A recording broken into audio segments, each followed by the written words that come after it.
En la Biblia se dice que fue una época oscura de la historia del mundo. Dios solo veía maldad y corrupción. Era muy dudoso que la humanidad siguiera existiendo. El cuento de Noé y del diluvio es uno de los más bonitos del Antiguo Testamento. Se han presentado pruebas científicas que demuestran un fondo veraz. Pero muchos especialistas cuestionan esas pruebas. ¿Se llegó a dar un diluvio tan poderoso como para erradicar toda vida en la Tierra? ¿Es posible que queden restos del arca de Noé? ¿Qué importancia tiene el monte Ararat y por qué le interesa tanto a la CIA? ¿Nos acercará la tecnología de vanguardia a solucionar los misterios de Noé y su diluvio?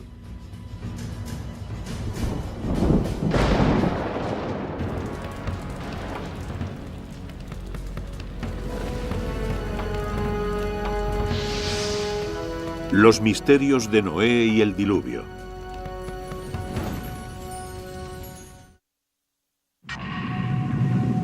A lo largo de la historia de la humanidad han surgido numerosas historias sobre inundaciones cataclísmicas que se llevaban a la humanidad por delante. La más famosa es la de Noé y el diluvio universal. ¿Pero ocurrió de verdad? ¿Y puede la ciencia aportar pruebas que lo demuestren?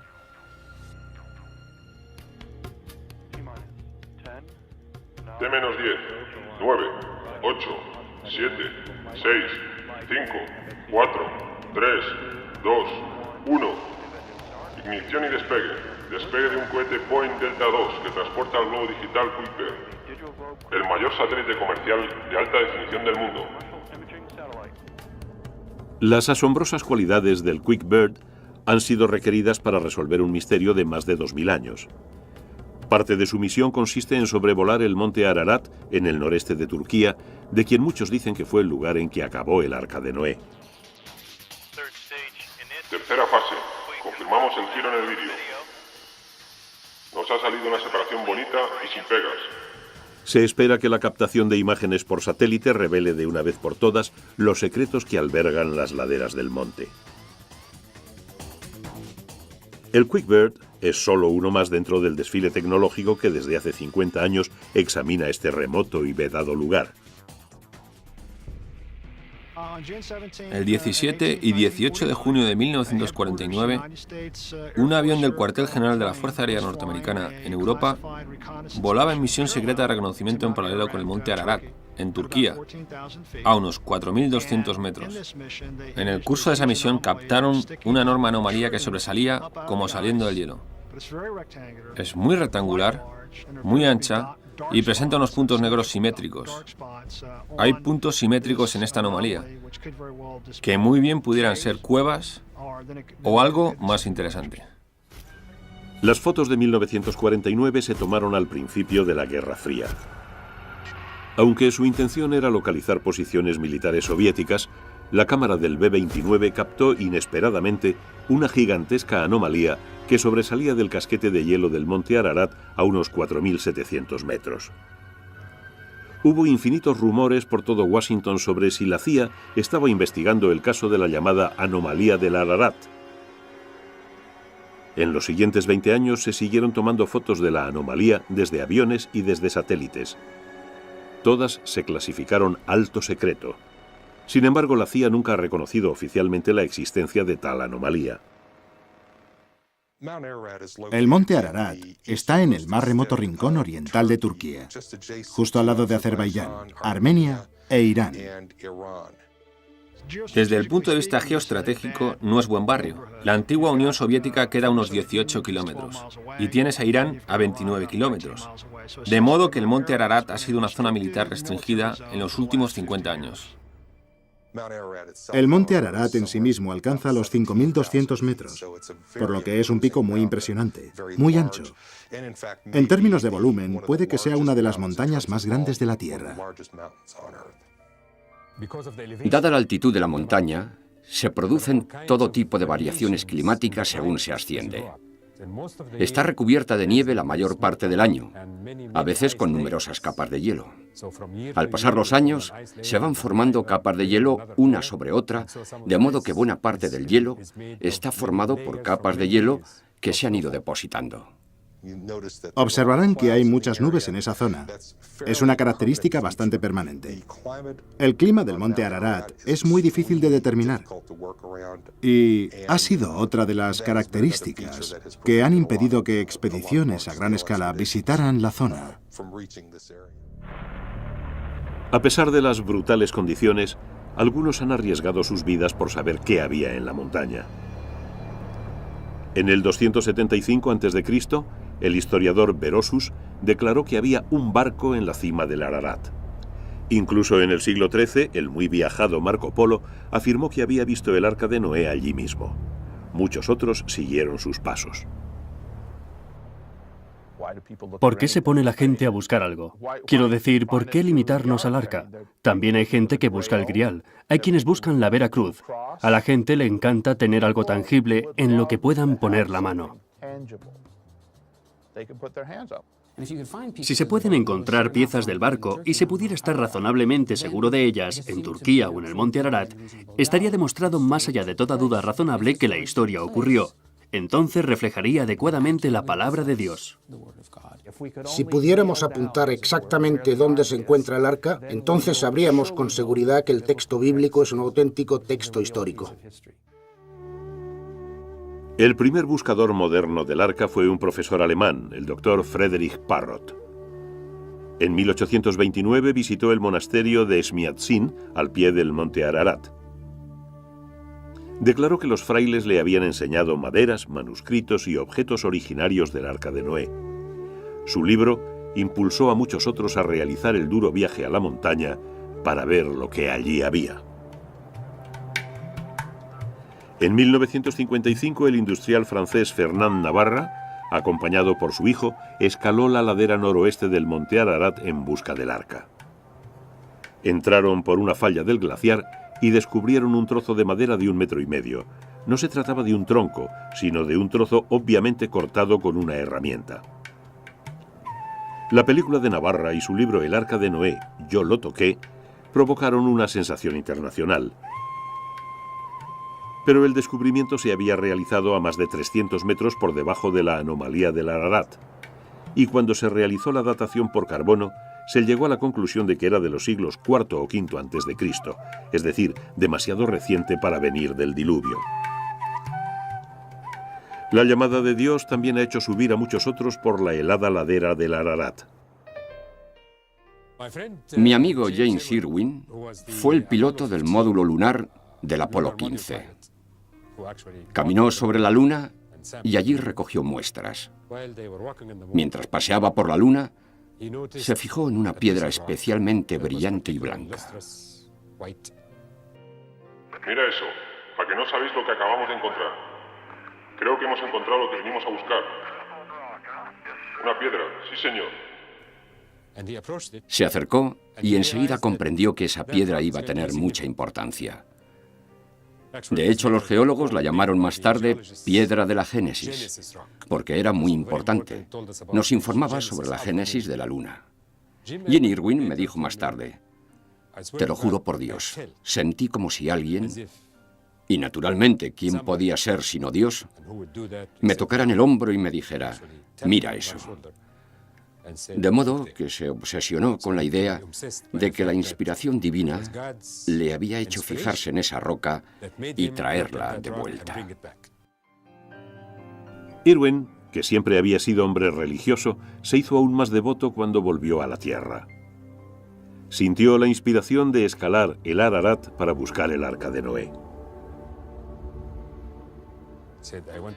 Me dijo, subí y no pude escalar ni por allí ni por allá, pero juro por Dios que vi una gran extensión, como sobrelevada en el centro y con costillas alrededor, como si se hubiera cogido en esa gran barca y se le hubiese dado la vuelta y la hubiesen dejado allí en donde dejó marcas.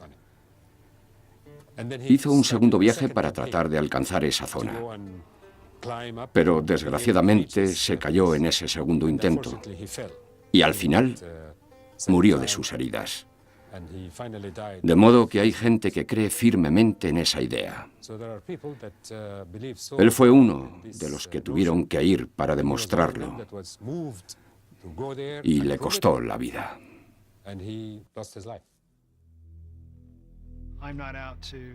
Yo no pretendo reivindicar, demostrar o no demostrar nada en absoluto a propósito del cuento de Noé. Lo que me fascina y me intriga es que nuestros servicios de espionaje se hayan interesado tanto por esta anomalía. Y es que es muy misteriosa. ¿Qué es la anomalía del Ararat? ¿Una formación natural de rocas? ¿Un avión estrellado? ¿Una antigua fortaleza? ¿O, como mucha gente cree, una antigua nave? ¿Podría ser una parte del arca original? ¿O podrá demostrar lo contrario la tecnología del siglo XXI?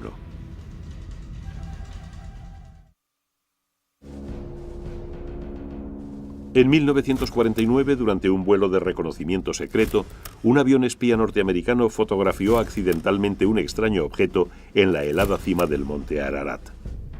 Las fotografías de la denominada anomalía del Ararat fueron inmediatamente clasificadas como alto secreto. Durante años, el profesor de Derecho Porcher Taylor ha luchado para que se hicieran públicas. Cuando yo era cadete en la Academia Militar de West Point, circuló por los pasillos un informe no oficial, supuestamente de la CIA, según el cual uno de nuestros pájaros estratosféricos había hecho un vuelo de reconocimiento por el corredor turco-soviético. Y lo que vieron eran como 3 planchas curvadas o estructuras que sobresalían unos 10 metros de la nieve y que parecían formar, o al intérprete fotográfico le pareció que formaban, la proa de un barco.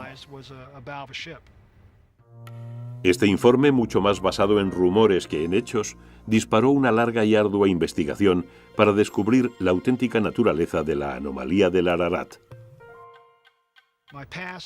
Mis conversaciones, tanto oficiales como no oficiales, con miembros del espionaje fueron muy fascinantes, muy sinceras y muy intrigantes. En respuesta a mi petición, según la Ley de Libertad de Información, el Servicio de Información de la Defensa me entregó 5 imágenes en 1995. Las fotos 2, 4, 5, 6 y 23 de aquella misión en concreto. El Dr. Farouk es uno de los más eminentes geólogos del mundo. Trabaja en la Universidad de Boston y dirige el muy prestigioso Centro de Sensores Remotos. Tuvo la amabilidad de unirse a mi proyecto cuando le pedí concretamente que actuara como analista de imágenes independiente y racional. Las fotos de la Fuerza Aérea eran cualquier cosa menos claras. Se tomaron a distancia y oblicuamente desde un ángulo. Y la resolución cambia totalmente de cuando miras algo que está cerca del avión a cuando lo miras desde muy lejos. Así que no había nada consistente en esas imágenes. Había una tomada desde un lado, otra desde otro, pero no se tomaron al mismo tiempo, con el sol en el mismo sitio, y ni siquiera sabemos qué día o a qué hora se tomaron. De modo que no se podía deducir nada de las sombras y eran totalmente insostenibles, por decirlo así. Dado que era imposible llegar a alguna conclusión con las fotos de 1949, se encargó a Space Imaging, una empresa radicada en Denver, que fotografiara la anomalía del Ararat desde su satélite Iconos, el primer satélite comercial de alta resolución, 1 metro, del mundo. Con este tipo de resolución, aeropuertos, edificios de viviendas e incluso las pirámides pueden verse claramente. Las imágenes de satélite te permiten mirar grandes extensiones de terreno al mismo tiempo y tratar de comprender su naturaleza espacial, la relación espacial entre esos objetos. También te permite diseminar los resultados, distribuir las imágenes a un montón de gente, de modo que muchos ojos se fijen en ellas.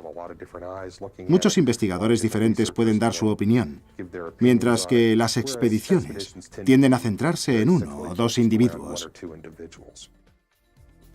Hasta que se lanzó el Iconos, ningún satélite tenía la capacidad de captar el punto concreto del monte Ararat. Pero en octubre de 1999 y de nuevo en agosto y septiembre de 2000, Iconos tomó varias imágenes de la anomalía del Ararat. El área en la que nos vamos a concentrar principalmente es esta de aquí. Y vamos a fijarnos concretamente en este detalle al que llamamos el pico del pájaro. Es una zona en la que no parece que haya mucho volumen de nieves eternas. Parece una zona de roca expuesta, que desde el aire parece una cabeza de pájaro.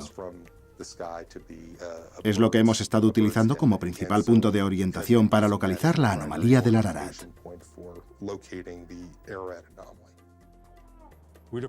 Primero observamos la imagen terrestre que cubre toda la región, de modo que podemos ver la topografía y su relación con el ángulo de incidencia del Sol y, por tanto, con las sombras. Eso es importante. Mucha gente no lo tomaría en consideración, pero es muy importante. Empecé a investigar el Ararat y cómo caían las sombras en las diferentes cornisas. Estamos mirando a una cresta volcánica. La anomalía y dos zonas en las que hay marcas representadas por un entorno de terrazas nevadas y en esta zona una corona de nieve. De modo que lo que estamos viendo es una anomalía. En otras palabras, algo de lo que no sabemos nada en esa zona. Y se ha sugerido que todo esto es fruto de la mano del hombre. Porque sabemos qué día y a qué hora se tomaron, podemos medir y calcular, si tenemos el ángulo de incidencia del Sol, la longitud de la sombra. Nos resultó muy fácil mirar estas imágenes de satélite e interpretarlas en tanto que geólogos. Puede ser una simple sombra, puede ser algo, puede ser roca desnuda o algo que está encima de la nieve. Pero debo decir que esta última posibilidad es muy improbable. Cualquier cosa que se haya posado sobre la cresta o que se haya construido sobre la cresta debería de estar cubierta desde hace tiempo por la nieve que ha caído después. De modo que todo lo que busquemos por aquí tiene que estar bajo la nieve, no encima de la nieve.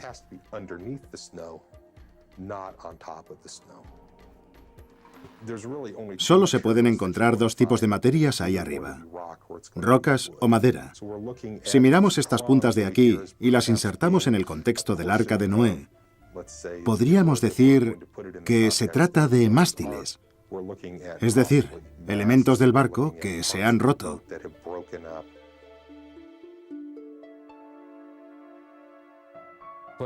Lo que estamos viendo son juegos de sombras sobre cornisas de roca y sombras de montículos de nieve.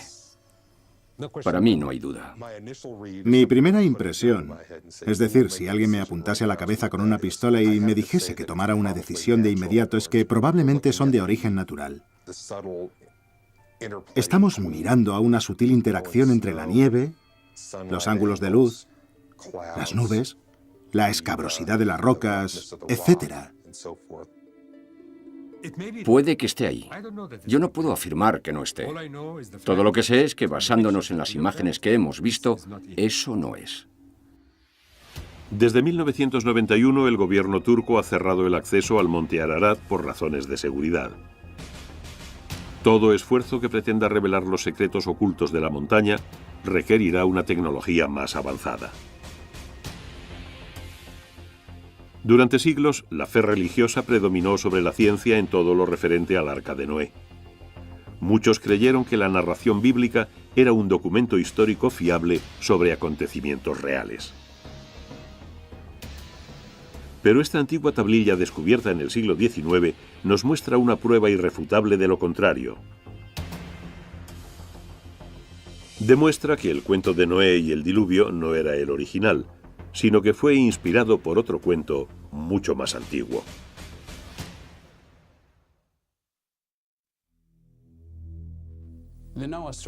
El cuento de Noé contiene todos los elementos principales del folclore: una amenaza contra la humanidad, el sentido de la precariedad de la vida, peligro y la posibilidad de relacionarse con lo numérico, es decir, con lo divino.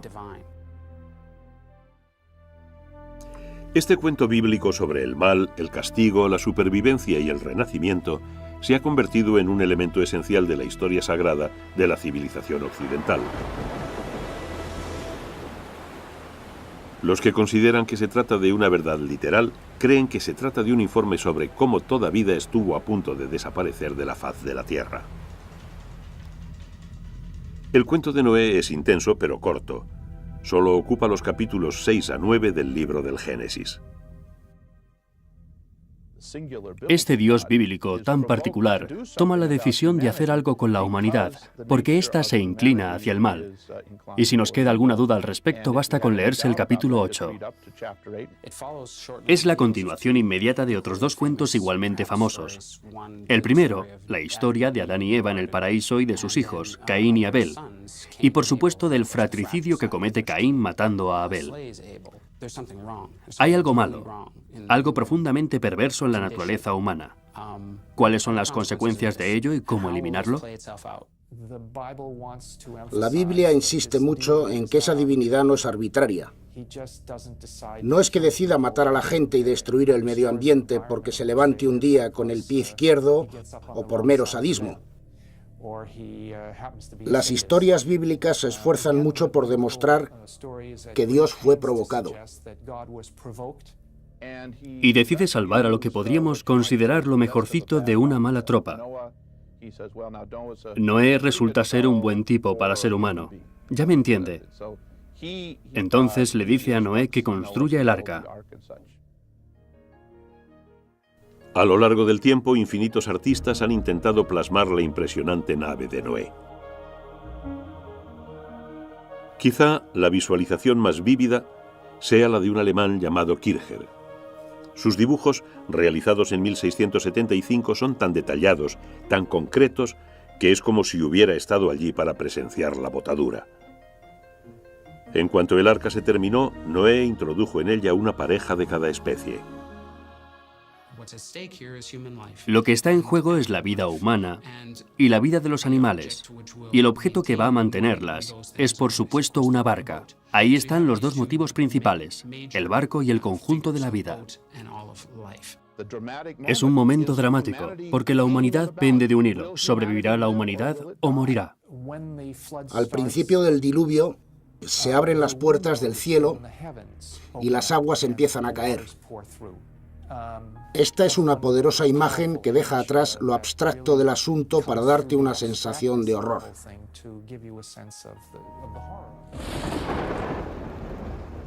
La Biblia dice que pereció toda carne y todo lo que pulula sobre la tierra. Solo quedaron Noé y los que iban con él en el arca. Finalmente varó el arca sobre los montes de Ararat. Noé envió primero a un cuervo y luego a una paloma para encontrar tierra firme. La paloma volvió con una rama de olivo, señal de que las aguas habían descendido. Noé y su familia salieron del arca para saludar a ese nuevo mundo feliz. El cuento de Noé y el diluvio es indudablemente potente, pero ¿es cierto? ¿Dónde, cuándo y cómo se originó? Incluso en su época era un icono cultural, mucho antes de que el primer narrador bíblico cogiera su cálamo y se pusiera a escribir la versión bíblica. Tenía ya siglos de antigüedad. Los retazos de tradición oral son como un mosaico que puede ensamblarse de diferentes maneras. La cultura hebrea los recibió de otras culturas orientales y finalmente los cristalizó, por decirlo así. Ordenó el mosaico en una nueva configuración acorde con su propia tradición. ¿Cómo se comunicaba la gente? Está claro que tuvieron que comunicarse hablando unos con otros. Tienen que haber existido ancianos, y en la Biblia así se dice, que actuaran de narradores y cuya preeminencia política y social se basara en el hecho de que eran los guardianes de las tradiciones de la comunidad. Las primitivas historias de la Biblia se fueron transmitiendo de generación en generación durante miles de años antes de que fueran puestas por escrito alrededor de 1200 a.C. Curiosamente, en el texto escrito aparecen numerosas repeticiones e incoherencias. Por ejemplo, en el Génesis 7, versículo 12 se dice: «Estuvo descargando lluvia sobre la tierra 40 días y 40 noches». Pero el versículo 24 afirma: «Las aguas inundaron la tierra por espacio de 150 días». ¿Por qué nadie se dio cuenta y lo corrigió? Está claro que no fue el resultado del esfuerzo de una persona que se sentó a escribir desde el versículo primero hasta el final. Se trató de un esfuerzo en el que en algunos casos se tomó material oral y en otros, desde luego, material escrito, para reordenarlos, reconfigurarlos y darles una presentación más armónica. La mayoría de los especialistas señalan la presencia de dos narraciones diferentes y parcialmente incoherentes en la historia de Noé. La fuente Y o yavística, la más antigua, y fechable alrededor del 1200 a.C., cuando las tribus de Israel se asentaron en lo que luego fue la tierra de Israel. Y la fuente S o sacerdotal, probablemente escrita después del 586 a.C., cuando los judíos fueron deportados a Babilonia. Lo que leemos actualmente en la Biblia de los Hebreos o Antiguo Testamento es una combinación, un esfuerzo por reunir las dos fuentes, Y y S. De modo que cuando se lee la historia se encuentran aparentes contradicciones. Es como si hubieran tomado Y y S y las hubieran barajado como cartas. Por un lado está Y y por el otro S. Las juntaron y tenemos, por ejemplo, 3 frases de Y y luego 3 frases de S, y así sucesivamente. Yo supongo, y no es que sea solo una suposición, es que no existe nadie a quien podamos preguntar, que los que reunieron las fuentes Y y S decidieron no discriminar cuál de las dos fuentes era la mejor, la más original, la más correcta. Decidieron juntarlas y que el lector o el oyente tomara su propia decisión, o bien insertar algunas marcas que están más allá de mi capacidad racional de comprensión para indicar cómo debían armonizarse. Los cuentos sobre el diluvio son comunes a numerosas culturas de todo el mundo. Solo en África estos mitos son relativamente más escasos. Hasta el siglo XIX los estudiosos estuvieron seguros de que la Biblia contenía la quinta esencia de la historia del diluvio, la fuente de la que habían salido todas las demás, pero en 1853 se realizó un sorprendente descubrimiento que llevó a los especialistas a admitir que todo lo que sabían era erróneo. En las ruinas de la Biblioteca Real de Nínive, en el actual Irak, se desenterraron unos 25.000 fragmentos de antiguas tablillas babilónicas. Se fecharon alrededor de 1700 a.C., es decir, unos 500 años antes de que se escribiera el Antiguo Testamento. Las tablillas estaban escritas en una escritura llamada cuneiforme. Cuneiforme significa de forma triangular, y es la palabra que utilizamos para referirnos a la manera en que se escribía normalmente en tablillas de arcilla, en las que se escribía con una caña de junco. Se le dio este nombre porque los elementos individuales de cada signo parecen un triángulo alargado. En 1872, George Smith, un investigador del Museo Británico, se puso laboriosamente a unificar y posteriormente a traducir los trozos de puzle de las tablillas babilónicas encontradas en Nínive. Una noche, Smith se encontró con un pedazo más grande del que solo una cara era legible. Quedó asombrado al leer la historia de un hombre que construyó un arca para huir de una inundación devastadora, que montó a bordo animales de todo tipo y que envió pájaros para comprobar si las aguas habían descendido. Lo que Smith había hallado era un capítulo de un cuento mucho más largo, la epopeya de Gilgamesh, inscrita en arcilla no más tarde del siglo XVII a.C. Publicó su descubrimiento el 3 de diciembre de 1872 en una reunión de la Sociedad de Arqueología Bíblica de Londres.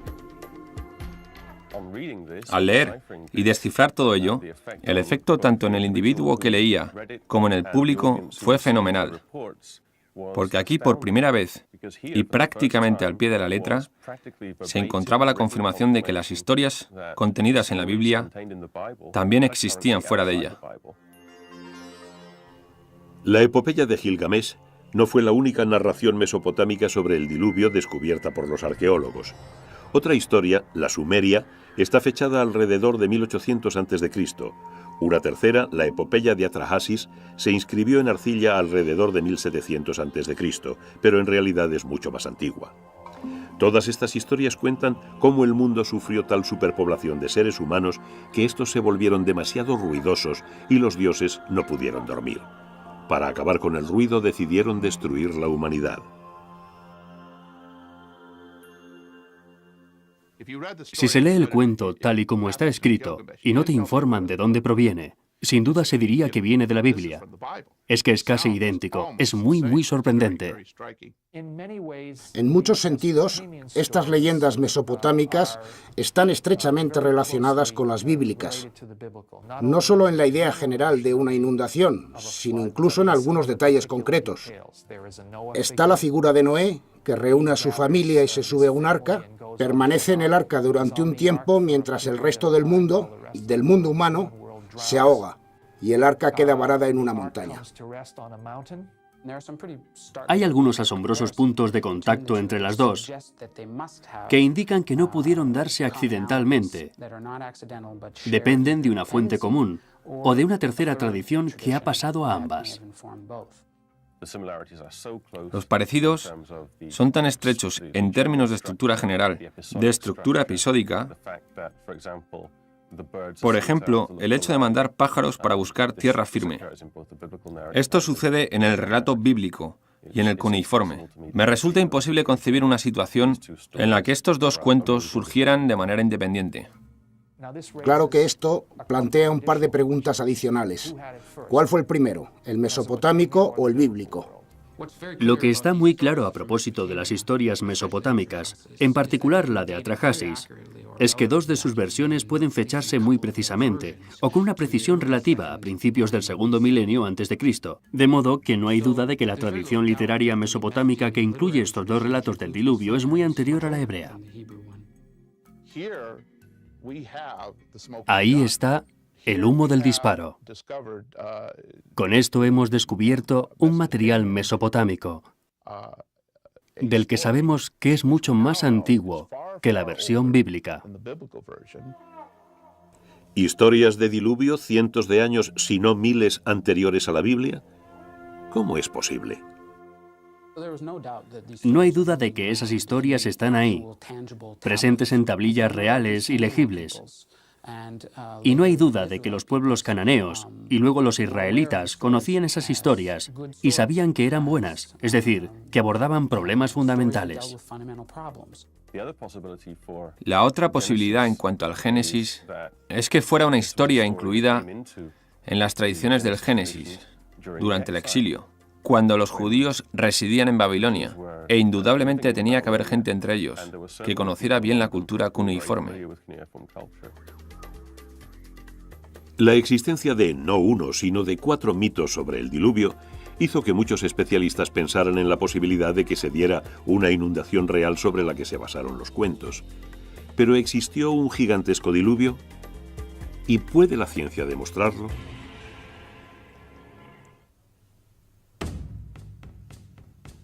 Durante siglos, muchísima gente ha tratado de hallar el eslabón perdido entre la Biblia y la historia. Algunos se concentraron en demostrar que existió el arca. Otros creyeron que lo mejor era encontrar la prueba de que se dio una inundación global. Entre ellos, Sir Leonard Bully, hijo de un pastor inglés y destinado a seguir sus pasos. En 1922 empezó a excavar en la antigua ciudad de Ur, antigua capital de Mesopotamia, situada actualmente en un rincón perdido de Irak. En 1929, Bully realizó un hallazgo inesperado. Empezó a excavar en las ruinas de un túmulo de Ur y abrió un espacio hasta unos 15 metros por debajo de la superficie del túmulo. En ese espacio abierto vio la oportunidad perfecta de investigar los primeros periodos de la historia de Ur. Atravesó varios estratos de periodos de ocupación. Entonces, llegó a una capa más espesa de suelo estéril. No había nada. Ningún resto de ocupación humana. Bully atravesó la capa estéril y llegó hasta los estratos inferiores, que al igual que los superiores mostraban rastros de ocupación humana.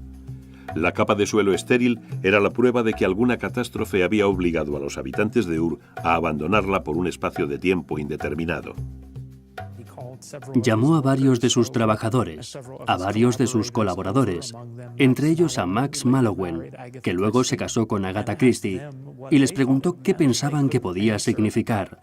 No pudieron responderle nada. Y luego apareció su mujer, Catherine, un personaje muy interesante que Agatha Christie convirtió en víctima de asesinato en Muerte en Mesopotamia. Y Catherine dijo inmediatamente: está claro, fue el diluvio universal. Bully era un maestro de las relaciones públicas e informó al Times de Londres de inmediato.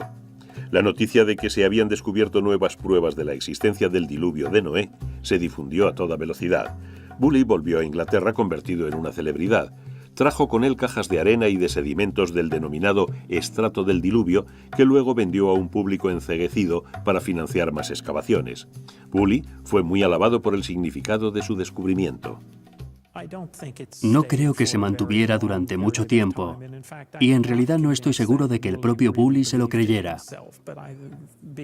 Pero era un consumado artista de las relaciones públicas, y de una forma en que ningún investigador de campo lo había sido hasta entonces. Logró volver a enganchar al público con las excavaciones de Ur.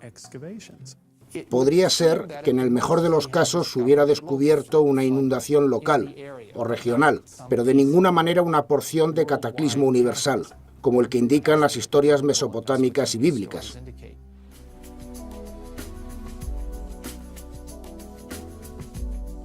En 1997 se publicó una nueva teoría que cambió por completo la visión que tenía la gente, la prensa y los profesionales del diluvio y de Noé. Afirmaba que hace unos 7.500 años el nivel del Mediterráneo subió drásticamente. Supuestamente habría un paso muy estrecho que mantenía las aguas del Mediterráneo y a consecuencia de algún accidente sísmico, un terremoto o algo similar, el Mediterráneo rompió esa barrera y se desparramó por la zona del Mar Negro.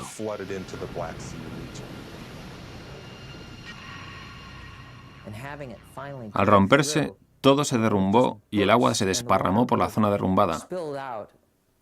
Imaginemos una situación como la de las cataratas del Niágara, pero 10 veces más grande, con un gigantesco flujo de agua inundando el Mar Negro.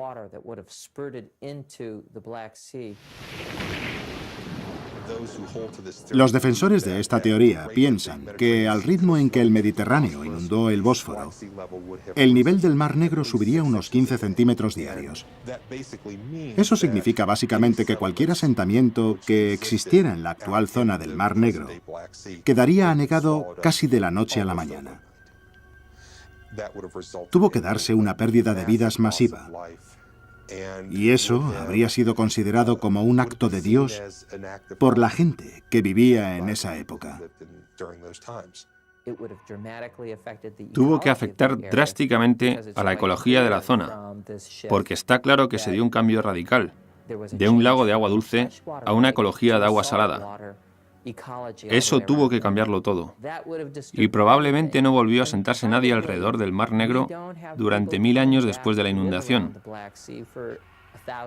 De modo que fuera una inundación lenta o rápida, lo importante es que cambió por completo la manera de vivir de la gente asentada alrededor del Mar Negro.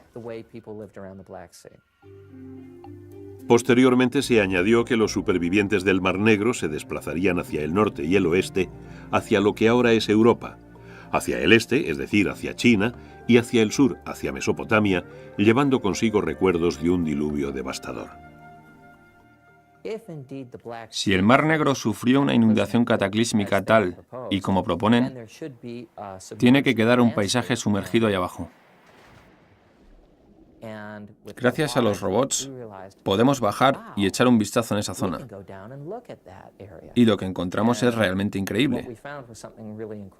Encontramos una línea de playa. Encontramos la antigua costa, con varias colinas y lo que parecen ser lechos de ríos. Encontramos un paisaje completo. Eso le dio credibilidad a la idea de que ocurrió algo que pudo haber inspirado la historia del Arca de Noé. En realidad no tengo nada en contra, desde el punto de vista geológico o geomorfológico, de la inundación del Mar Negro.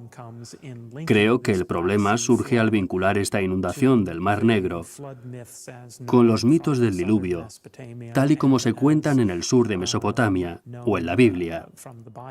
¿Hubo una diáspora de gente desde el Mar Negro al sur de Mesopotamia?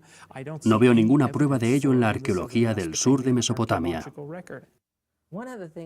Uno de los elementos presentes en la investigación sobre el Mar Negro es que en realidad el mundo del Mar Negro es muy diferente al mundo del Oriente Próximo antiguo, y tanto los documentos bíblicos como los cuneiformes que describen la inundación son documentos de Oriente Próximo. De hecho, parten de un modelo diferente y son quizá la prueba de que el Mar Negro no fue el lugar donde se dio la inundación bíblica. Durante miles de años, la gente creyó que el cuento de Noé y el diluvio universal eran, al mismo tiempo, producto de la inspiración divina y un hecho real. Pero hasta la fecha, las pruebas científicas y arqueológicas no sostienen tal afirmación. Y sin embargo, la gente sigue creyendo. La Biblia es un documento complejo que combina la alegoría con el simbolismo y la historia. Pero en cuanto a Noé, el diluvio y el arca, ¿puede considerarse fiable? La búsqueda de una prueba de una inundación tan devastadora que dividiese los tiempos en un antes y un después ha quitado el sueño a muchos estudiosos y científicos. Pero esta búsqueda permanente se ha basado en detalles proporcionados por el libro del Génesis. Los cuentos de la Biblia se transmitieron originalmente en arameo, se escribieron en hebreo y se acabaron traduciendo al griego y al inglés. Este largo proceso ha servido para realzar los misterios de Noé y el diluvio. ¿Es verdaderamente una historia sobre gente y acontecimientos reales? Cualquier acontecimiento real e histórico que pueda ocultarse tras estas historias está tan profundamente enterrado en el pasado, incluso contando desde el tiempo en que los escritores bíblicos realizaban su trabajo, que es muy difícil hablar de estas historias como historia del diluvio.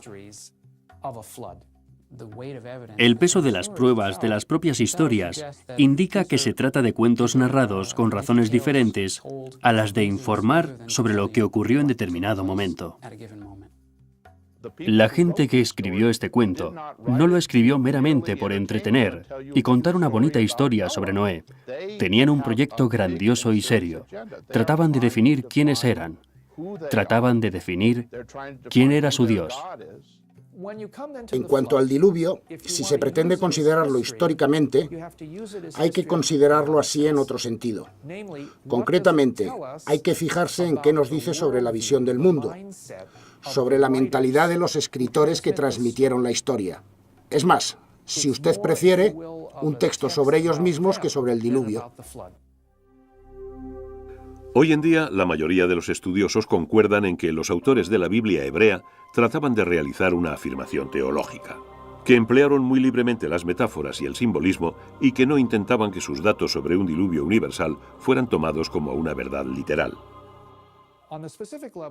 La historia sobre la inundación de Noé no nos llega como un testimonio documental sobre un acontecimiento concreto.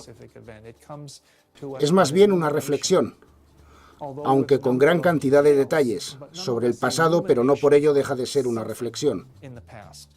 Para mí es muy probable que existiera una inundación global y cataclísmica, o que hubiera un superviviente elegido, o que todo ello sea algo más que una serie de bonitos e interesantes datos sobre la relación de la humanidad con el agua y con los dioses. Cuando la gente habla de inundaciones globales, sobre todo en los tiempos antiguos, está hablando de inundaciones que cubrieron la tierra que conocía. En este caso, una pequeña porción de África del Norte y una pequeña porción de Oriente Próximo, porque eso era el mundo para ellos. De modo que nunca tuvieron la intención de decir que todas las tierras del globo fueran cubiertas por el agua. Yo diría que los mitos del diluvio son tan solo parte de la vida de Mesopotamia del Sur. Y sí, Es posible que la gente que imaginó y escribió estos cuentos pensara en una inundación concreta del pasado particularmente desastrosa, pero probablemente sufrían inundaciones todos los años. No creo en absoluto que una de estas inundaciones fuera la que se convirtió en leyenda, para ser transmitida, transmitida y transmitida, hasta acabar en el Génesis 6:9. No sé cuándo se originó verdaderamente la historia del diluvio, pero no hay duda de que es algo muy antiguo en la memoria del ser humano. ¿Cuándo ocurrió exactamente? Nadie lo sabe. ¿Qué acontecimiento hizo surgir esa idea? Nadie lo sabe realmente. Hay gente que sugiere determinadas teorías, pero ninguna puede demostrarse. Tan poderosa es la historia de Noé que tan pronto como fue llevada al papel, la gente ya se puso a buscar el arca. ¿Dónde buscar? Los datos bíblicos indican una montaña o un área montañosa, denominada Ararat, en la que Noé varó su arca. De hecho, el Antiguo Testamento no nombra ninguna montaña en concreto. Tradicionalmente se traduce del hebreo por los montes de Ararat, es decir, una cordillera, no una montaña precisa. En realidad, Ararat es como las Rocosas o Sierra Nevada o los Apalaches. Indica algo, pero no es exactamente lo que podríamos llamar una guía segura que nos diga dónde encalló el maldito trasto. Nunca se ha escrito en ningún lugar que el monte Ararat sea el lugar en el que Noé varó el arca. Se percibía así porque es un pico muy alto. Es el único pico de los alrededores. El resto del terreno no ofrece características singulares salvo ese gigantesco y bien conservado pico. Y si se inundaba algo a su alrededor, está claro que el pico sería lo único en sobresalir, por decirlo así. Yo no me peleo con la gente que quiere ir allí y buscar el arca. Estoy totalmente convencido de que no la encontrarán. El instinto siempre está ahí. Quieres echarle mano. Tocar algo que esperas, sea un vínculo con un mundo que por naturaleza no es muy remoto. Creo que es un impulso natural, pero es que a veces nuestra propia pasión por buscar nuestro pasado remoto nos impide encontrarlo.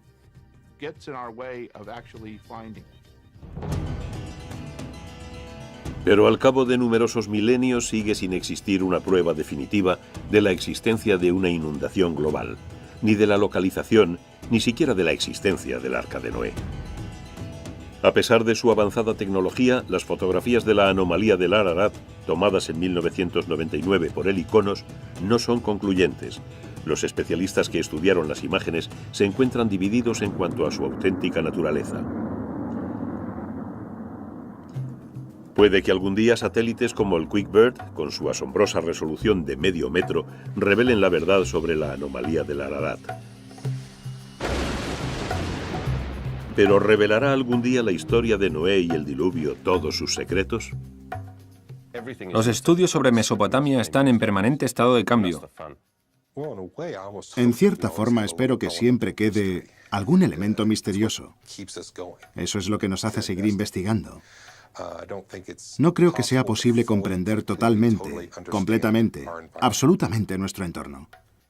Es el viaje lo que merece la pena, no tanto el resultado final. Esa búsqueda es parte de la exploración de la Tierra, de nuestro conocimiento del entorno, de nuestro país y nuestra región, y todo eso está muy bien, es estupendo. Esa es la belleza del misterio de esos cuentos. Siempre invitan al lector a plantearse nuevas preguntas a cada nueva generación. Tanto si crees en ello como si no, da exactamente igual, te afecta. Quiero decir que aunque hayamos llegado a dudar de ello últimamente, sabemos que los conceptos religiosos motivan grandiosas acciones, tanto buenas como malas en todo el mundo. No creo que lleguemos a un punto en que podamos decir que lo sabemos absolutamente todo sobre el pasado. Siempre queda una pequeña puerta abierta a un nuevo descubrimiento. Lo más seguro es decir, Dios sabe.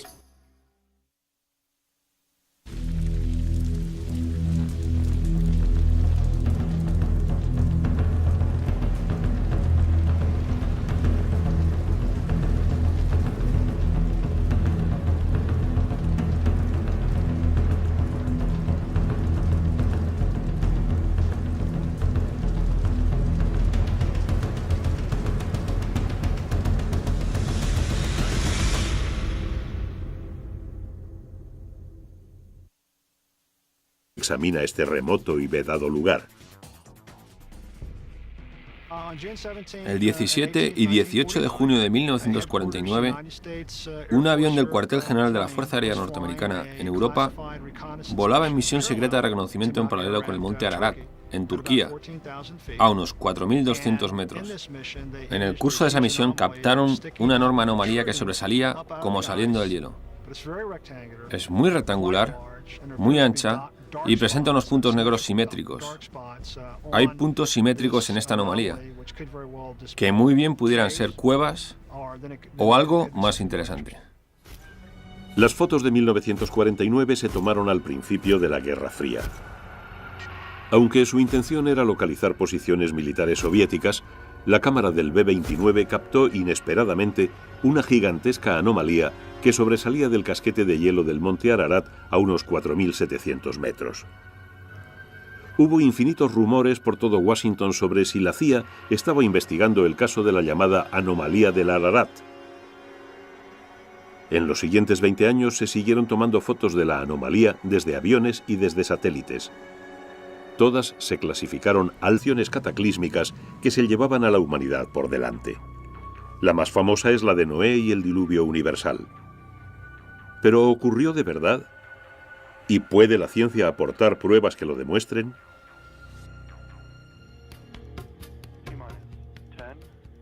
T-10, 9, 8, 7, 6, 5, 4, 3, 2, 1. Ignición y despegue. Despegue de un cohete Boeing Delta II que transporta el globo digital Kuiper, el mayor satélite comercial de alta definición del mundo. Las asombrosas cualidades del Quick Bird han sido requeridas para resolver un misterio de más de 2000 años. Parte de su misión consiste en sobrevolar el monte Ararat en el noreste de Turquía, de quien muchos dicen que fue el lugar en que acabó el Arca de Noé. Tercera fase. Confirmamos el giro en el vídeo. Nos ha salido una separación bonita y sin pegas. Se espera que la captación de imágenes por satélite revele de una vez por todas los secretos que albergan las laderas del monte. El Quick Bird es solo uno más dentro del desfile tecnológico que desde hace 50 años en la Biblia se dice que fue una época oscura de la historia del mundo.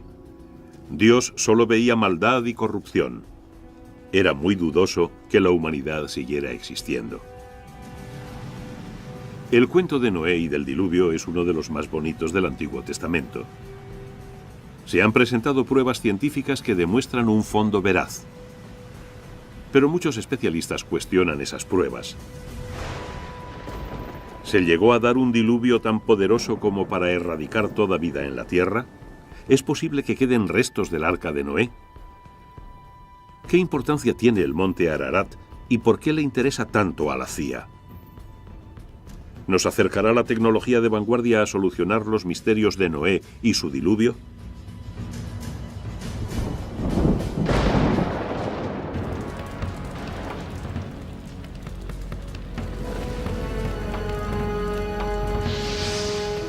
Los misterios de Noé y el diluvio.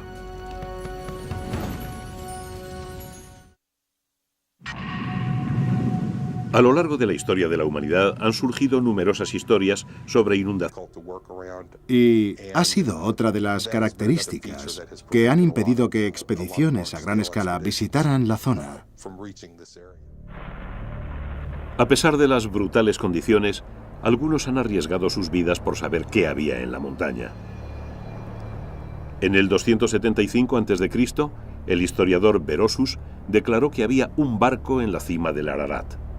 Incluso en el siglo XIII, el muy viajado Marco Polo afirmó que había visto el Arca de Noé allí mismo. Muchos otros siguieron sus pasos. ¿Por qué se pone la gente a buscar algo? Quiero decir, ¿por qué limitarnos al arca? También hay gente que busca el grial. Hay quienes buscan la Vera Cruz. A la gente le encanta tener algo tangible en lo que puedan poner la mano. Si se pueden encontrar piezas del barco y se pudiera estar razonablemente seguro de ellas, en Turquía o en el monte Ararat, estaría demostrado más allá de toda duda razonable que la historia ocurrió. entonces reflejaría adecuadamente la palabra de Dios. Si pudiéramos apuntar exactamente dónde se encuentra el arca, entonces sabríamos con seguridad que el texto bíblico es un auténtico texto histórico. Secreto.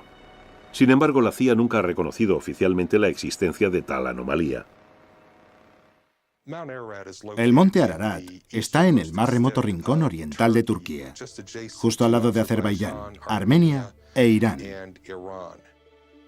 Desde el punto de vista geoestratégico, no es buen barrio. La antigua Unión Soviética queda a unos 18 kilómetros y tienes a Irán a 29 kilómetros. De modo que el monte Ararat ha sido una zona militar restringida en los últimos 50 años. El monte Ararat en sí mismo alcanza los 5.200 metros, por lo que es un pico muy impresionante, muy ancho. En términos de volumen, puede que sea una de las montañas más grandes de la Tierra. Dada la altitud de la montaña, se producen todo tipo de variaciones climáticas según se asciende. Está recubierta de nieve la mayor parte del año, a veces con numerosas capas de hielo. Al pasar los años, se van formando capas de hielo una sobre otra, de modo que buena parte del hielo está formado por capas de hielo que se han ido depositando. Observarán que hay muchas nubes en esa zona. Es una característica bastante permanente. El clima del monte Ararat es muy difícil de detectar. ¿Puede la ciencia aportar pruebas que lo demuestren?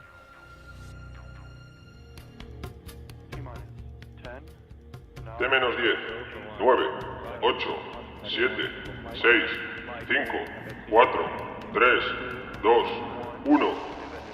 Ignición y despegue. Despegue de un cohete Boeing Delta II que transporta el globo digital QuickBird, el mayor satélite comercial de alta definición del mundo. Las asombrosas cualidades del QuickBird han sido requeridas para resolver un misterio de más de 2000 años. Parte de su misión consiste en sobrevolar el monte Ararat en el noreste de Turquía, de quien muchos dicen que fue el lugar en que acabó el Arca de Noé. Tercera fase. Confirmamos el giro en el vídeo. Nos ha salido una separación bonita y sin pegas. Se espera que la captación de imágenes por satélite revele de una vez por todas los secretos que albergan las laderas del monte. El QuickBird es solo uno más dentro del desfile tecnológico que desde hace 50 años en la Biblia se dice que fue una época oscura de la historia del mundo. Dios solo veía maldad y corrupción. Era muy dudoso que la humanidad siguiera existiendo. El cuento de Noé y del diluvio es uno de los más bonitos del Antiguo Testamento. Se han presentado pruebas científicas que demuestran un fondo veraz. Pero muchos especialistas cuestionan esas pruebas. ¿Se llegó a dar un diluvio tan poderoso como para erradicar toda vida en la Tierra? ¿Es posible que queden restos del Arca de Noé? ¿Qué importancia tiene el monte Ararat y por qué le interesa tanto a la CIA? ¿Nos acercará la tecnología de vanguardia a solucionar los misterios de Noé y su diluvio?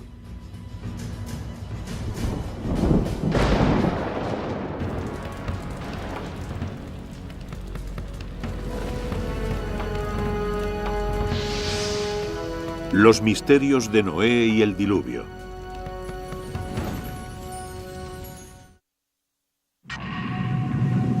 A lo largo de la historia de la humanidad han surgido numerosas historias sobre inundaciones. Y ha sido otra de las características que han impedido que expediciones a gran escala visitaran la zona. A pesar de las brutales condiciones, algunos han arriesgado sus vidas por saber qué había en la montaña.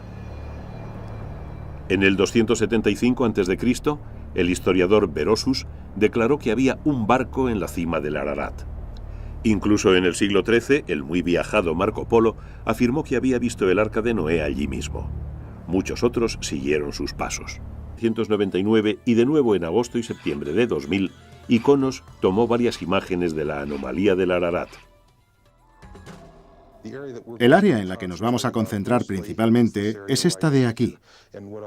Y vamos a fijarnos concretamente en este detalle al que llamamos el pico del pájaro. Es una zona en la que no parece que haya mucho volumen de nieves eternas. Parece una zona de roca expuesta, que desde el aire parece una cabeza de pájaro. Es lo que hemos estado utilizando como principal punto de orientación para localizar la anomalía del Ararat.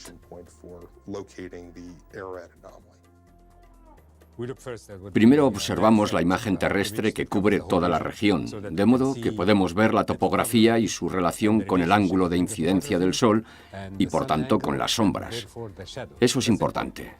Mucha gente no lo tomaría en consideración, pero es muy importante. Empecé a investigar el Ararat y cómo caían las sombras en las diferentes cornisas. Estamos mirando a una cresta volcánica.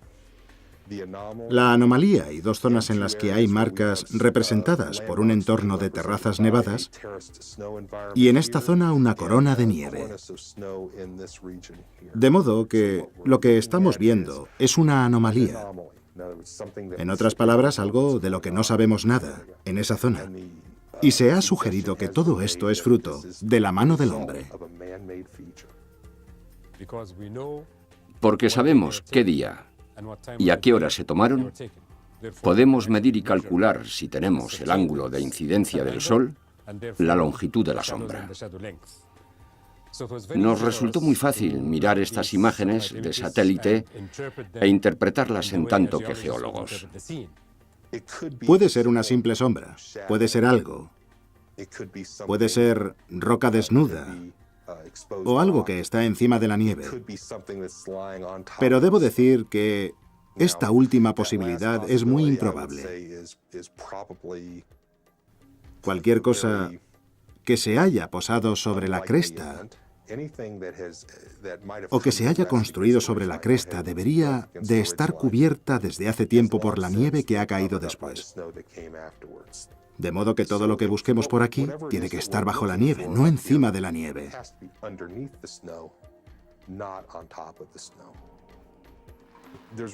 Solo se pueden encontrar dos tipos de materias ahí arriba: rocas o madera.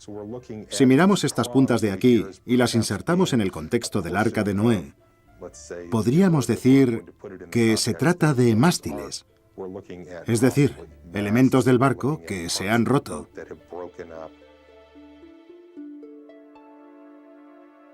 Pero debo decir que esta última posibilidad es muy improbable. Cualquier cosa que se haya posado sobre la cresta o que se haya construido sobre la cresta debería de estar cubierta desde hace tiempo por la nieve que ha caído después. De modo que todo lo que busquemos por aquí tiene que estar bajo la nieve, no encima de la nieve.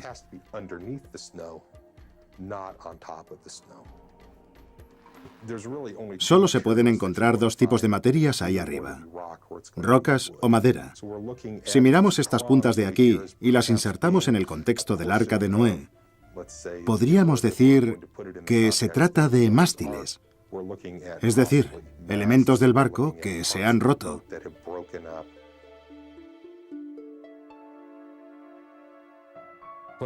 Lo que estamos viendo son juegos de sombras sobre cornisas de roca y sombras de montículos de nieve. Para mí no hay duda. Mi primera impresión, es decir, si alguien me apuntase a la cabeza con una pistola y me dijese que tomara una decisión de inmediato, es que probablemente son de origen natural. Estamos mirando a una sutil interacción entre la nieve, los ángulos de luz, las nubes, la escabrosidad de las rocas, etc. Puede que esté ahí. Yo no puedo afirmar que no esté. Todo lo que sé es que, basándonos en las imágenes que hemos visto, eso no es. Desde 1991 el gobierno turco ha cerrado el acceso al monte Ararat por razones de seguridad.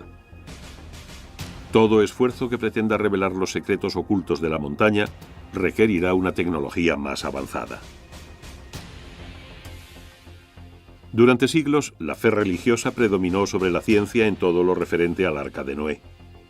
Muchos creyeron que la narración bíblica era un documento histórico fiable sobre acontecimientos reales. Pero esta antigua tablilla descubierta en el siglo XIX nos muestra una prueba irrefutable de lo contrario. Demuestra que el cuento de Noé y el diluvio no era el original, sino que fue inspirado por otro cuento mucho más antiguo.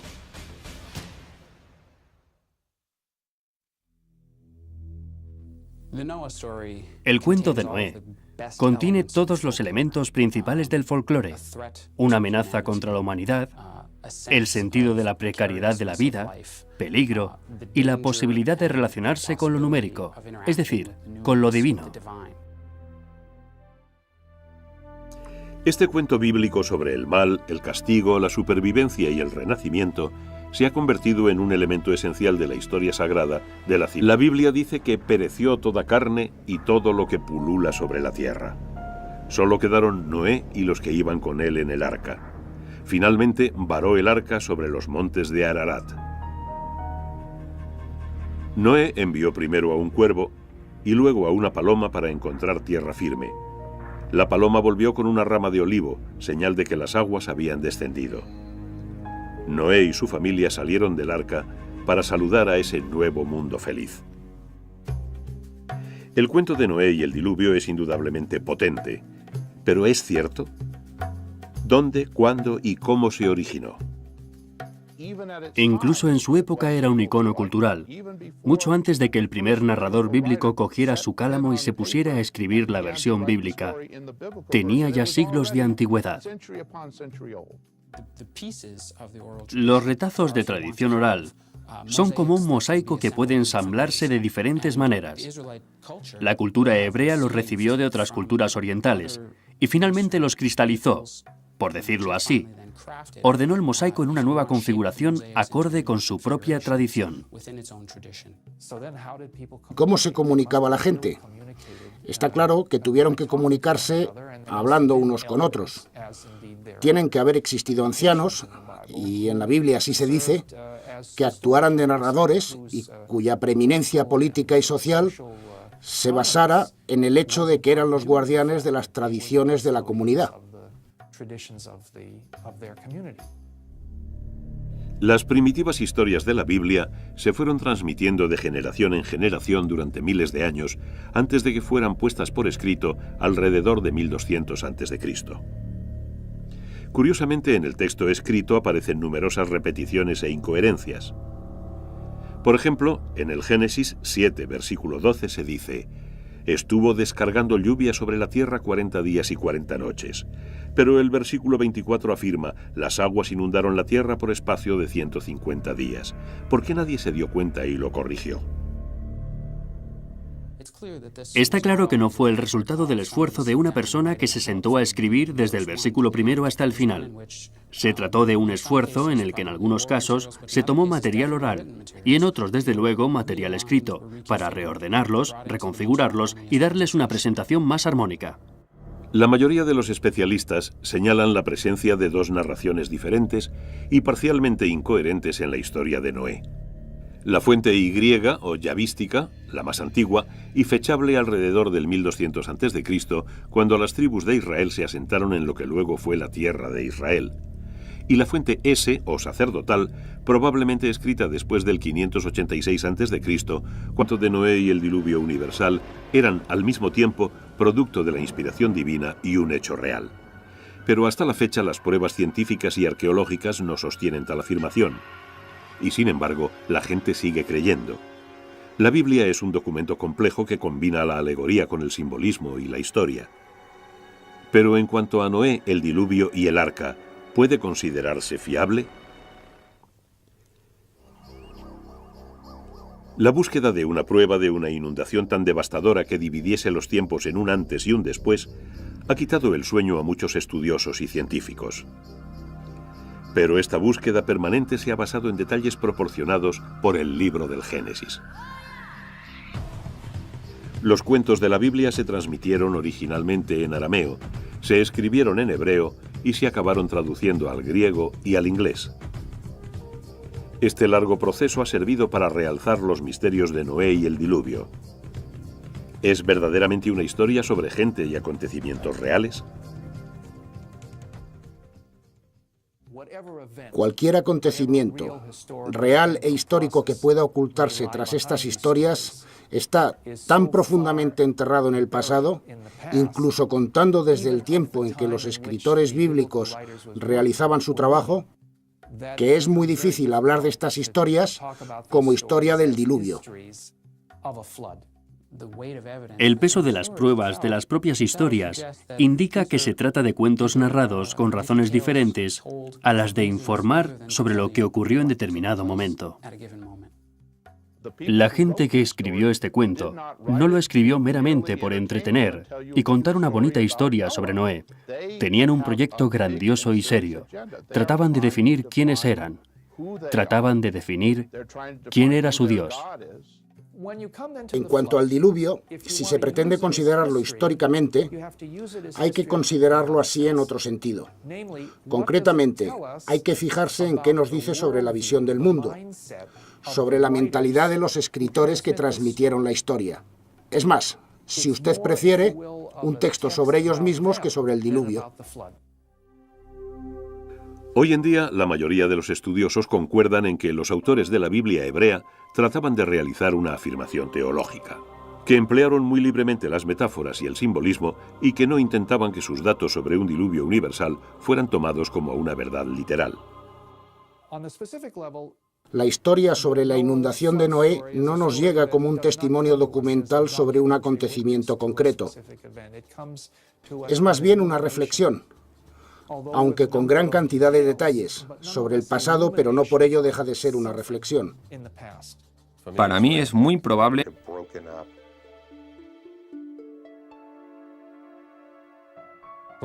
Lo que estamos viendo son juegos de sombras sobre cornisas de roca y sombras de montículos de nieve. Para mí no hay duda. Mi primera impresión, es decir, si alguien me apuntase a la cabeza con una pistola y me dijese que tomara una decisión de inmediato, es que probablemente son de origen natural. Estamos mirando a una sutil interacción entre la nieve, los ángulos de luz, las nubes, la escabrosidad de las rocas, etc. Puede que esté ahí.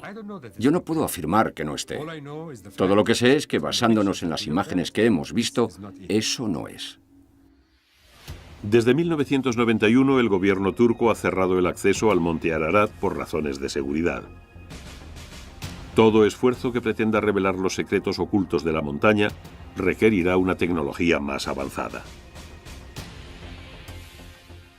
Durante siglos, la fe religiosa predominó sobre la ciencia en todo lo referente al Arca de Noé. Muchos creyeron que la narración bíblica era un documento histórico fiable sobre acontecimientos reales. Pero esta antigua tablilla descubierta en el siglo XIX nos muestra una prueba irrefutable de lo contrario. Demuestra que el cuento de Noé y el diluvio no era el original, sino que fue inspirado por otro cuento mucho más antiguo.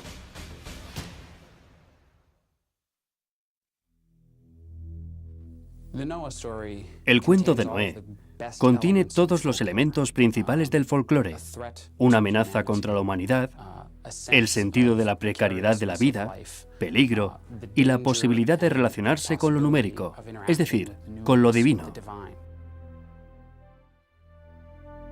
Este cuento bíblico sobre el mal, el castigo, la supervivencia y el renacimiento se ha convertido en un elemento esencial de la historia sagrada de la civilización occidental.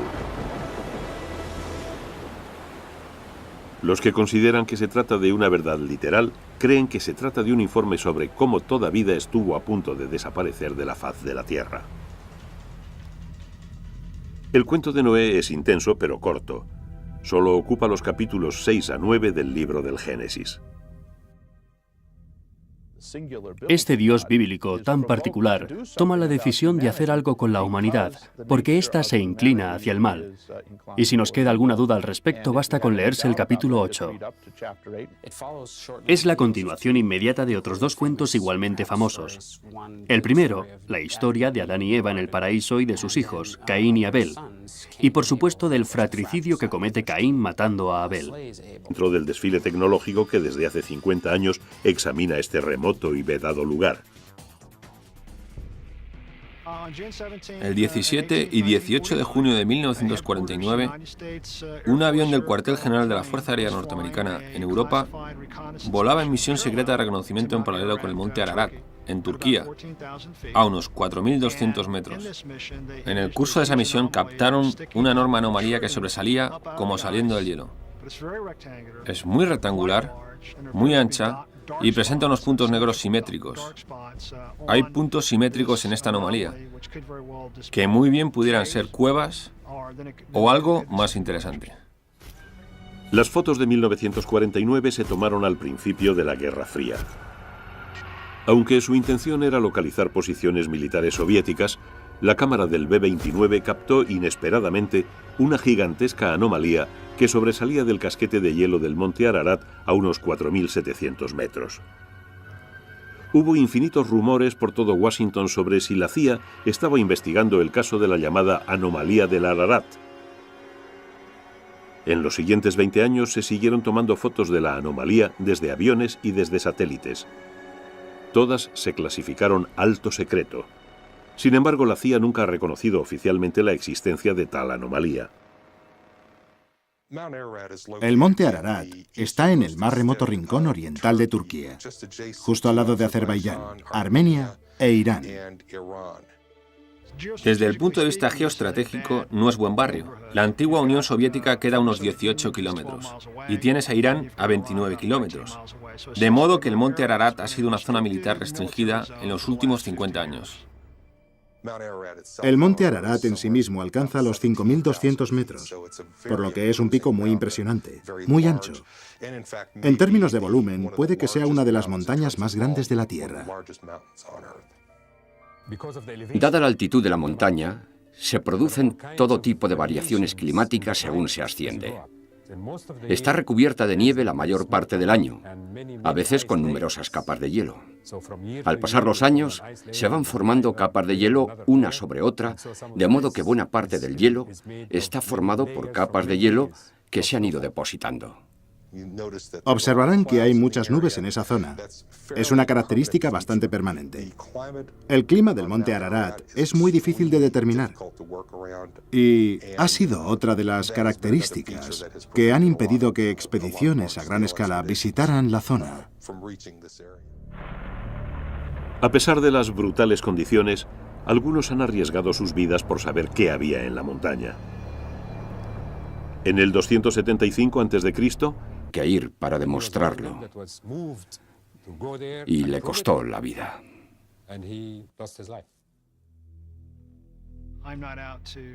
Yo no pretendo reivindicar, demostrar o no demostrar nada en absoluto a propósito del cuento de Noé.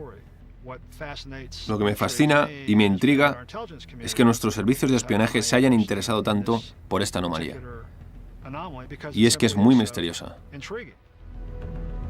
¿Qué es la anomalía del Ararat? ¿Una formación natural de rocas? ¿Un avión estrellado? ¿Una antigua fortaleza? ¿O, como mucha gente cree, una antigua nave? ¿Podría ser una parte del arca original? ¿O podrá demostrar lo contrario la tecnología del siglo XXI?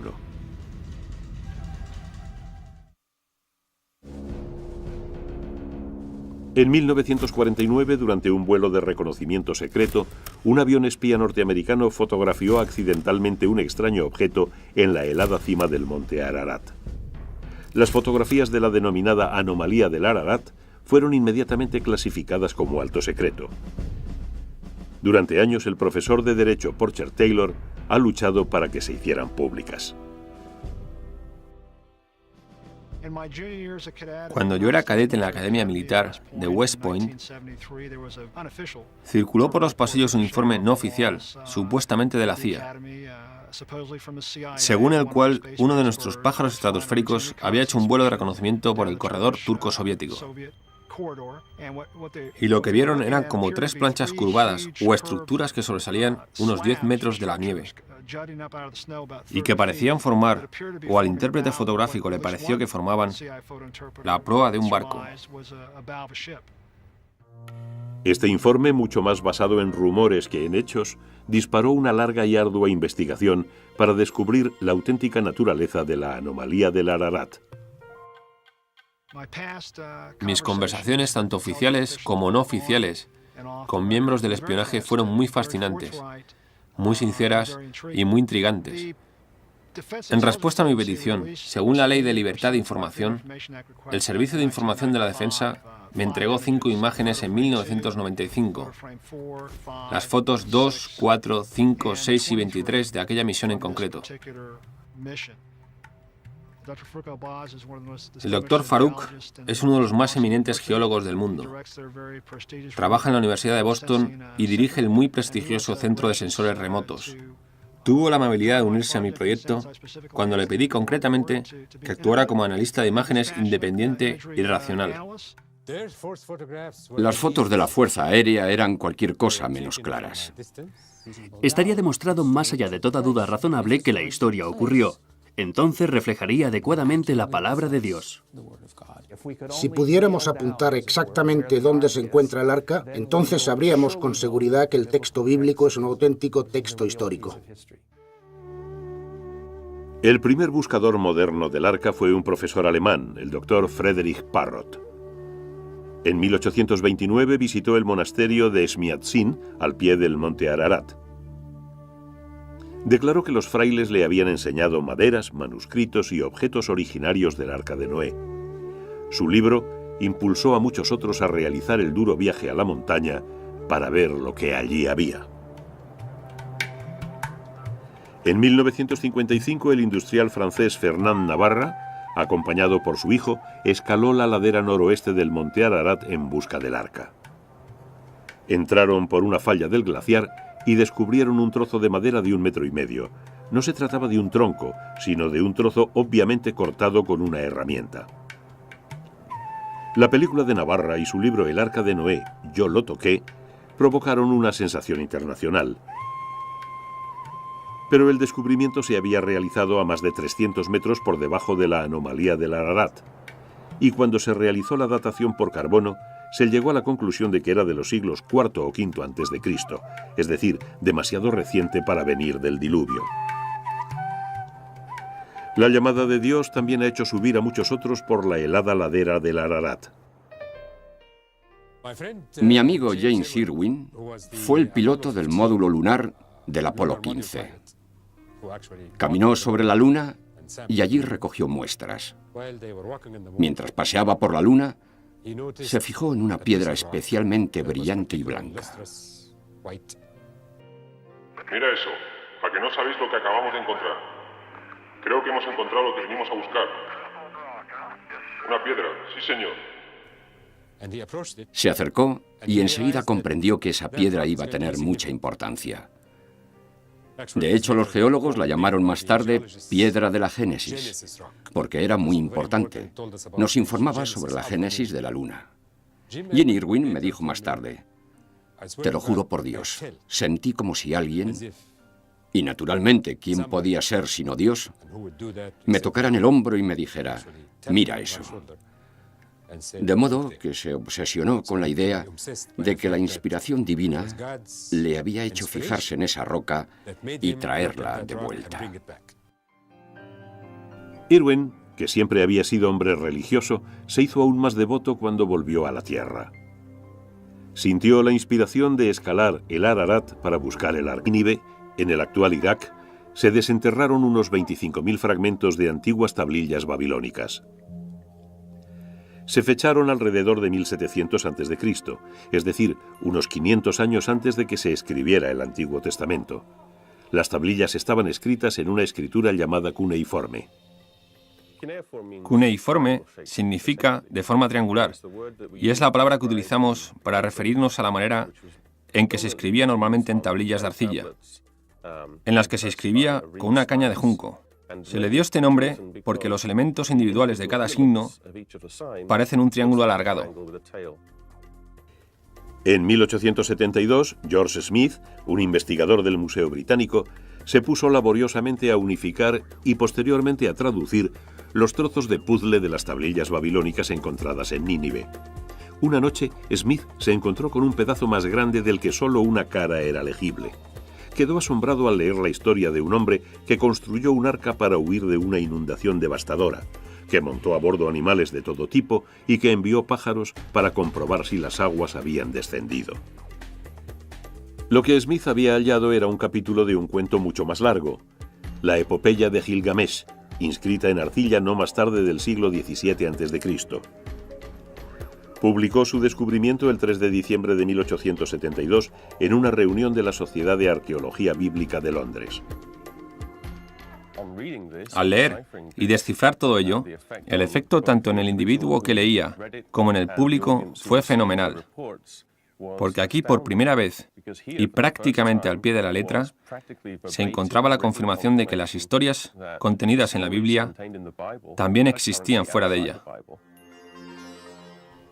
La epopeya de Gilgamesh no fue la única narración mesopotámica sobre el diluvio descubierta por los arqueólogos. Otra historia, la sumeria, está fechada alrededor de 1800 a.C.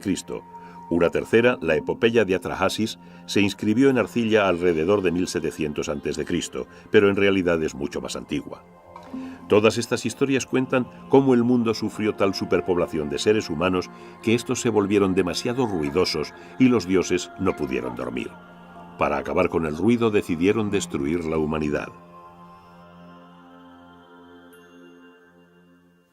Si se lee el cuento tal y como está escrito y no te informan de dónde proviene, sin duda se diría que viene de la Biblia. Es que es casi idéntico, es muy sorprendente. En muchos sentidos, estas leyendas mesopotámicas están estrechamente relacionadas con las bíblicas, no solo en la idea general de una inundación, sino incluso en algunos detalles concretos. Está la figura de Noé, que reúne a su familia y se sube a la tierra. Solo quedaron Noé y los que iban con él en el arca. Finalmente varó el arca sobre los montes de Ararat. Noé envió primero a un cuervo y luego a una paloma para encontrar tierra firme. La paloma volvió con una rama de olivo, señal de que las aguas habían descendido. Noé y su familia salieron del arca para saludar a ese nuevo mundo feliz. El cuento de Noé y el diluvio es indudablemente potente, pero ¿es cierto? ¿Dónde, cuándo y cómo se originó? Incluso en su época era un icono cultural, mucho antes de que el primer narrador bíblico cogiera su cálamo y se pusiera a escribir la versión bíblica. Tenía ya siglos de antigüedad. Los retazos de tradición oral son como un mosaico que puede ensamblarse de diferentes maneras. La cultura hebrea los recibió de otras culturas orientales y finalmente los cristalizó, por decirlo así. Ordenó el mosaico en una nueva configuración acorde con su propia tradición. ¿Cómo se comunicaba la gente? Está claro que tuvieron que comunicarse hablando unos con otros. Tienen que haber existido ancianos, y en la Biblia así se dice, que actuaran de narradores y cuya preeminencia política y social se basara en el hecho de que eran los guardianes de las tradiciones de la comunidad. Las primitivas historias de la Biblia se fueron transmitiendo de generación en generación durante miles de años antes de que fueran puestas por escrito alrededor de 1200 a.C. Curiosamente, en el texto escrito aparecen numerosas repeticiones e incoherencias. Por ejemplo, en el Génesis 7, versículo 12 se dice: «Estuvo descargando lluvia sobre la tierra 40 días y 40 noches». Pero el versículo 24 afirma: «Las aguas inundaron la tierra por espacio de 150 días». ¿Por qué nadie se dio cuenta y lo corrigió? Está claro que no fue el resultado del esfuerzo de una persona que se sentó a escribir desde el versículo primero hasta el final. Se trató de un esfuerzo en el que en algunos casos se tomó material oral y en otros, desde luego, material escrito, para reordenarlos, reconfigurarlos y darles una presentación más armónica. La mayoría de los especialistas señalan la presencia de dos narraciones diferentes y parcialmente incoherentes en la historia de Noé. La fuente Y o yavística, la más antigua, y fechable alrededor del 1200 a.C., cuando las tribus de Israel se asentaron en lo que luego fue la tierra de Israel. Y la fuente S o sacerdotal, probablemente escrita después del 586 a.C., cuando los judíos fueron deportados a Babilonia.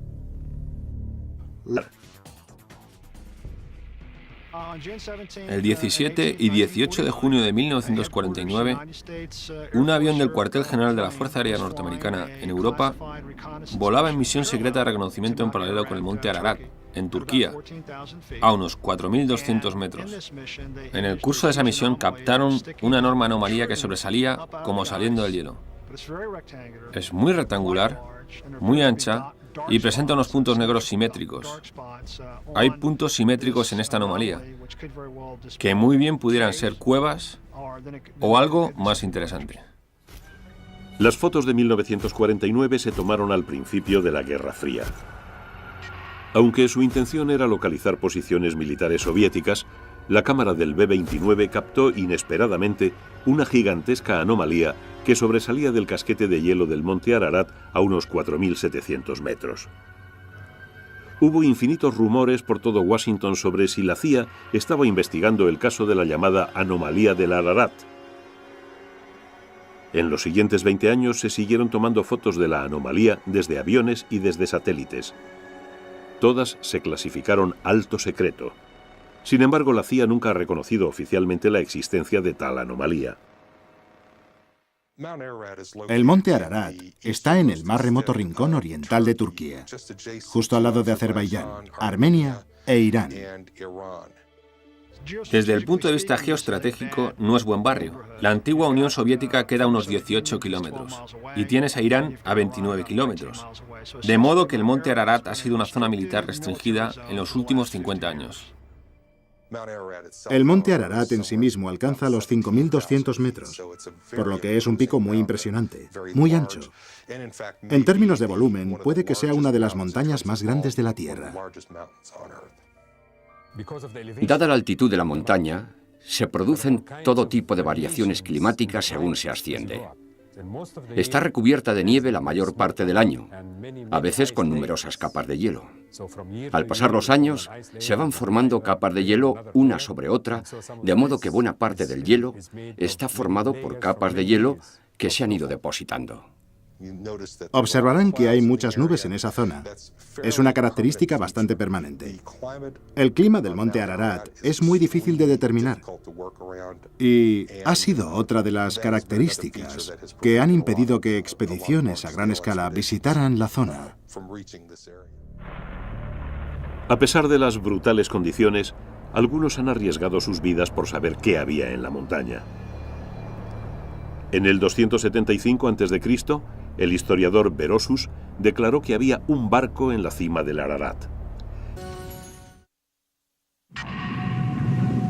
A lo largo de la historia de la humanidad han surgido numerosas historias sobre inundaciones cataclísmicas que se llevaban a la humanidad por delante.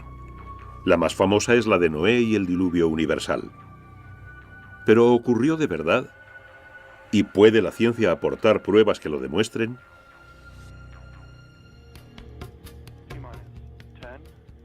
T-10, 9, 8, 7, 6, 5, 4, 3, 2, 1.